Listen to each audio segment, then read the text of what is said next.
À 78 ans, la compagne d'Hervé Villard, l'une des figures les plus emblématiques de la chanson française, a récemment pris la parole pour briser le silence sur une partie méconnue de leur vie commune et confirmer ce que beaucoup avaient toujours suspecté.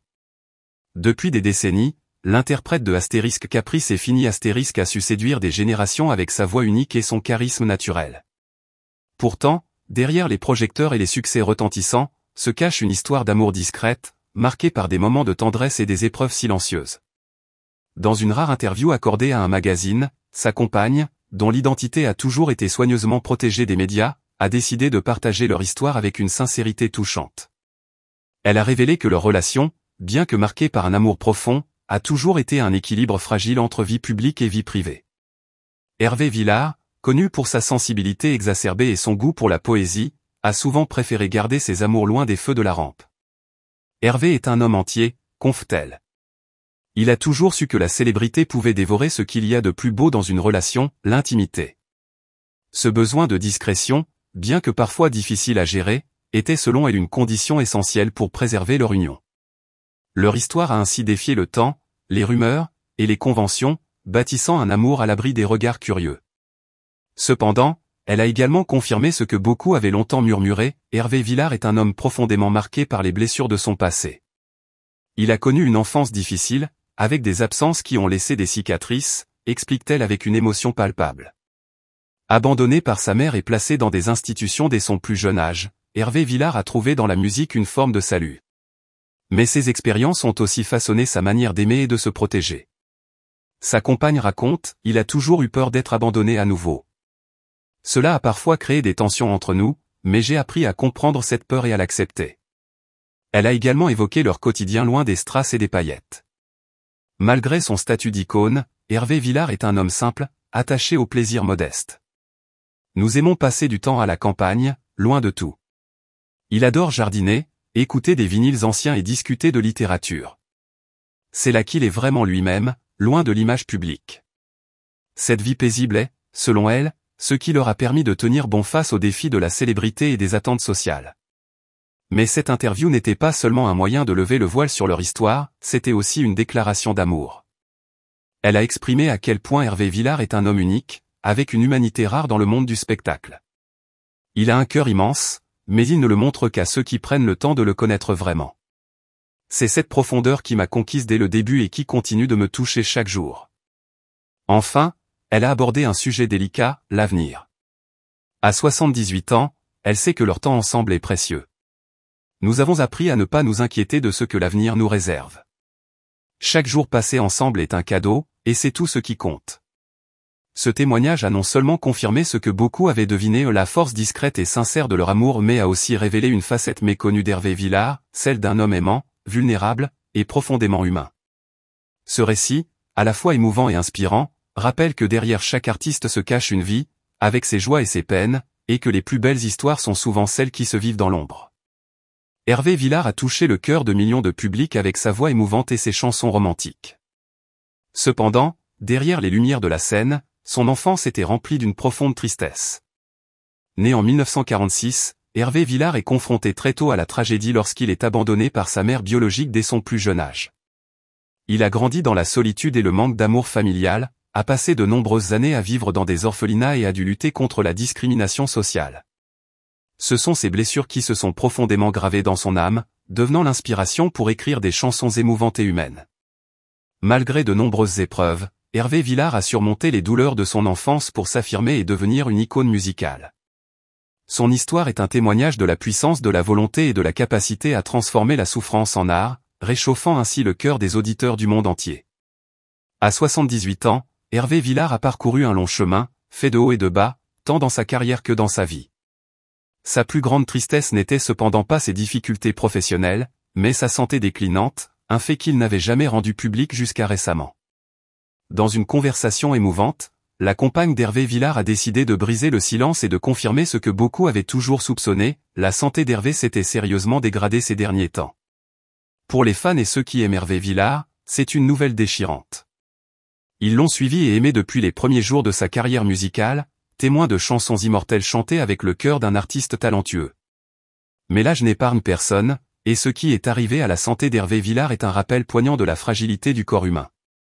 Son partenaire lui a confié que la santé d'Hervé n'était plus ce qu'elle était, ce qui l'obligeait à faire face à de nombreuses difficultés dans sa vie quotidienne. Depuis quelques mois, Hervé Villard est aux prises avec une douleur qu'il hésite à partager avec le public. Les problèmes de santé sont devenus plus graves car la maladie n'épargnait personne, et même en tant que célébrité, ces douleurs ne pouvaient pas le soulager. En fait, ne pas pouvoir continuer à faire le travail qu'il aime, ne pas pouvoir monter sur scène et chanter les chansons auxquelles il a consacré toute sa vie, est quelque chose de très difficile à accepter pour un artiste comme Hervé Villard. Ce qui est encore plus triste, c'est que, même s'il était un homme fort et résilient, l'âge et la maladie sont devenus des défis insurmontables. Son partenaire a déclaré qu'Hervé était toujours optimiste et se disait qu'il fallait lutter contre les difficultés, mais il y avait des moments où il se sentait impuissant face à son propre corps. C'était une tristesse que seuls ses proches pouvaient comprendre, et c'était encore plus triste lorsque son propre partenaire devait assister à ces changements inévitables. Néanmoins, la résilience d'Hervé Villard tout au long de sa vie et de sa carrière reste une grande source d'encouragement pour sa famille et ses amis. Bien que sa santé décline, sa foi et son amour pour la musique restent intacts. Les souvenirs des jours glorieux de sa carrière, les chansons qui ont résonné dans le cœur des fans, resteront à jamais une fierté indélébile. Cet événement a non seulement choqué les fans de la musique d'Hervé Villard, mais a également soulevé de nombreuses questions sur les pressions et les sacrifices auxquels il a été confronté tout au long de sa longue carrière. Au fil des années, Hervé Villard a vécu dans l'ombre de la solitude et du silence, en partie à cause de décisions personnelles et de blessures psychologiques qu'il ne pouvait ou ne voulait pas partager avec le public. Son partenaire, qui avait été aux côtés de Villard et témoin des hauts et des bas de sa carrière, a décidé de révéler une vérité que beaucoup avaient prédite mais qui n'avait jamais été officiellement reconnue. Cela révèle non seulement une partie de la vie privée de l'artiste, mais révèle également la douleur de tout ce qu'il a dû sacrifier pour maintenir sa carrière au cours des dernières décennies. La profonde tristesse ressentie par Villard ne venait pas seulement du sacrifice de ses relations personnelles, mais aussi du sentiment de ne pas être reconnu à sa juste valeur pour ses contributions musicales. Alors que ses chansons continuaient de trouver un écho auprès des fans, la reconnaissance de l'industrie musicale était rare, le laissant confronté à des sentiments de frustration et de vide. Lorsque son partenaire a partagé cette histoire, cela a été quelque peu libérateur pour tous les deux, mais cela a également soulevé des questions sur l'équité dans la vie des artistes, qui doivent souvent lutter contre l'obscurité de la célébrité et les aspects les plus sombres de leur propre vie. Cette vérité n'est pas seulement un partage personnel, mais un puissant message d'acceptation et d'amour dans la vie. Chacun a ses propres soucis, et parfois, le silence est leur façon de se protéger, loin des regards indiscrets. Mais aujourd'hui, quand ils parlent, nous voyons non seulement une relation qui a perduré dans le temps, mais aussi une croyance, un appel à l'empathie et à l'amour. Que la sincérité et la compréhension se répandent dans toute la communauté, afin que chacun se sente aimé et apprécié, quel que soit son âge ou ses circonstances. Les négatifs du conflit, mais aussi son côté positif, car nous l'avons entendu, il y en a aussi. On citera aussi les 100 mots sont des fenêtres, ou bien ce sont des murs, initiation à la communication non violente, de Marshall B. Rosenberg, et qui a été publié chez La Découverte en 2016.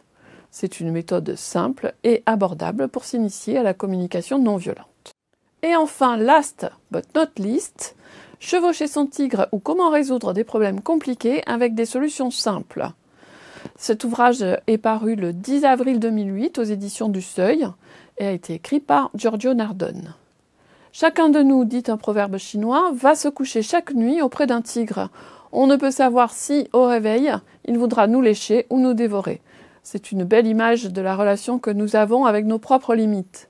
Ce livre s'adresse au tigre qui est en chacun de nous et propose de le dompter pour surmonter les obstacles avec une sagesse inspirée des principes orientaux. Je vous rappelle que vous retrouverez toutes ces références et d'autres encore sur la page des périscopes du site de l'IH2EF et, pourquoi pas, en profiter pour voir ou revoir les émissions précédentes. Marc-Antoine, chers invités, encore merci d'avoir participé et contribué à cette émission. On se retrouve le 11 février 2025, date anniversaire de la loi de 2005 sur la scolarisation des élèves en situation de handicap en milieu scolaire ordinaire, et nous aborderons cette fois l'école inclusive au périscope. D'ici là, prenez soin de vous, je vous souhaite une excellente année 2025 et à très bientôt. Merci beaucoup Sylvaine, on se retrouve donc le mois prochain Sylvaine pour une nouvelle Minute Bibli. En attendant, je vais remercier nos 4 intervenants qui étaient avec nous en plateau aujourd'hui, à commencer par celui qui était à distance, Jean Pralon, enseignant-chercheur en gestion des ressources humaines à l'école de management de Normandie. Merci d'avoir été avec nous Jean Pralon. Merci également à Laetitia Chardavoine, vous êtes chef d'établissement au lycée général et technologique Joseph Desfontaines à Mel, dans le 79. Merci et bon retour dans les Deux-Sèvres. Stéphane Marie, merci d'avoir été avec nous. C'est rare qu'on accueille des personnes du monde de la santé, donc merci d'avoir répondu à notre invitation. Vous êtes directeur de la communication et du mécénat du CHU de Poitiers, médiateur diplômé. D'ailleurs, si nos spectateurs veulent réagir au fait que nous ayons invité des personnes extérieures au monde éducatif, n'hésitez pas à le faire sur la plateforme X avec le hashtag #Opériscope. Merci en tout cas Stéphane Marie d'avoir été avec nous. Et enfin, Michel Quiré, inspecteur général de l'éducation, du sport et de la recherche, merci d'avoir été là, d'avoir fait l'ouverture de cette émission et puis d'avoir complété les propos de chacun de nos intervenants au fil de l'heure qui s'est écoulée. On se retrouve très prochainement, très exactement le 11 février prochain, pour un nouveau numéro d'Opériscope consacré à l'école inclusive. D'ici là, vous pouvez retrouver cet épisode en replay. Belle journée à tous et à très bientôt. Merci à vous. Merci. Merci.